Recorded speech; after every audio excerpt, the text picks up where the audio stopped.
अब बात करते हैं जामा की किस तरह का मुकाबला है वो जानने की हम कोशिश करेंगे। जामा से इस बार जेएमएम की टिकट पर लुइस मरांडी चुनावी मैदान में है, तो वहीं बीजेपी ने सुरेश मुर्मू को यहां से टिकट दिया है, तो जेएलकेएम ने भी अपना कैंडिडेट दिया है देवेंद्र मुर्मू के रूप में। अब इन तीनों के बीच में क्या यहाँ ट्रायंगुलर फाइट है? क्या लुइस मरांडी जो बीजेपी छोड़कर जेएमएम में आई है इस बार यहाँ पर तीर धनुष थाम कर कमाल कर पाती है, या फिर सुरेश मुर्मू जो बीजेपी के टिकट पर यहाँ पर चुनावी मैदान में है वो यहाँ से जीतते हैं? समीकरण क्या कहते हैं, सीट का इतिहास क्या कहता है, और रंजन जी बता रहे हैं। देखिए, जो जामा की सीट है वो ट्रेडिशनली आप कह लीजिए सोरेन परिवार की ही सीट रही है, और अगर आप 1990 को छोड़ दें तो 1985 से सोरेन परिवार का कोई एक सदस्य ही जेएमएम के टिकट पर चुनाव लड़ता रहा है। ये पहली बार है कि जो 1990 के अलावा जब सोरेन परिवार से कोई उम्मीदवार न जेएमएम से उम्मीदवार है न बीजेपी से कोई उम्मीदवार है। तो इस बार जो मुकाबला है लुइस मरांडी और सुरेश मुर्मू के बीच होने जा रहा है।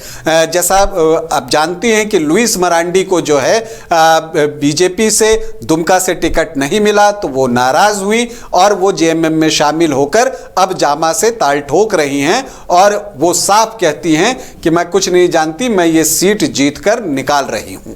तो उनका दावा ये है, लेकिन उनके दावे में ये जो जामा की सीट है रंजन जी, ये पार्टी को देखकर ये सीट पर जीत मिलती है या फिर कैंडिडेट को देखकर मिलती रही है सीट? देखिए, ये बताना इसलिए थोड़ा मुश्किल है क्योंकि अगर आप देखें तो 1985 से तो जितने भी चुनाव हुए हैं जेएमएम ने जो 7 जीत यहां पर हासिल की है उसमें तो 6 बार जो है वो तो सोरेन परिवार से ही था। तो ये सोरेन परिवार का जलवा था, पार्टी का जलवा था, ये इसको अलग करके जो है बताना मुश्किल है। ये भी हो सकता है दोनों का एक साफ हो जाएगी, जी हाँ, दोनों का एक कॉम्बिनेशन यहाँ पर काम करता हो, ये हो सकता है। लेकिन यहाँ पर 2005 में सुनील सोरेन ने स्वर्गीय दुर्गा सोरेन को पराजित किया था।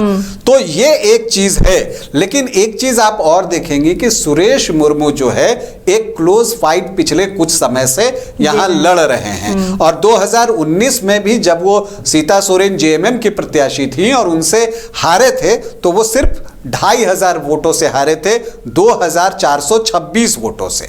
और अगर देखिए तो उन्होंने जो है 40.74% वोट लाए थे, मतलब लगभग 41%, और सीता सोरेन को 42.5%। तो ये 1.5-2% का ही फर्क रह गया था, वो भी तब जब सीता सोरेन कैंडिडेट थी।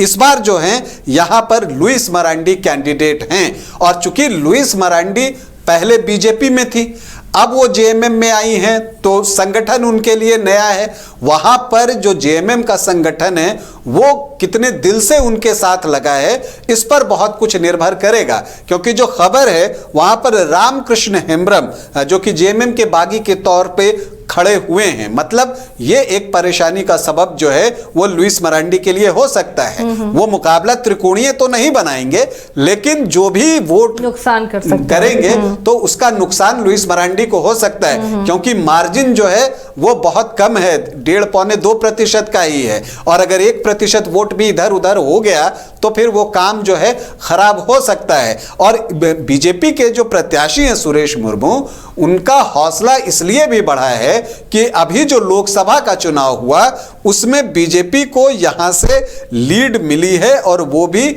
5686 वोटों से।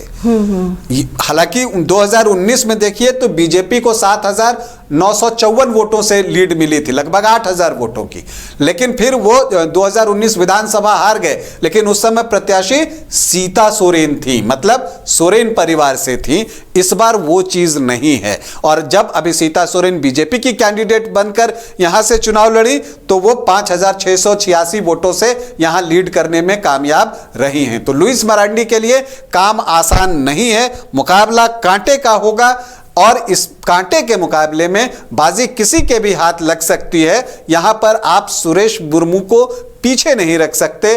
दोनों बिल्कुल बराबरी पर हैं और इस बात पर भी बहुत कुछ निर्भर करेगा कि रामकृष्ण हेम्ब्रम जो है वो कितना नुकसान करते हैं और जेएमएम के जो कार्यकर्ता हैं वो कितना सपोर्ट करते हैं। यहां पर चंपई सोरेन भी सभा करने के लिए गए थे। उन्होंने कहा कि जो मैया योजना है और जो 200 यूनिट बिजली फ्री है वो सब मेरी योजना थी।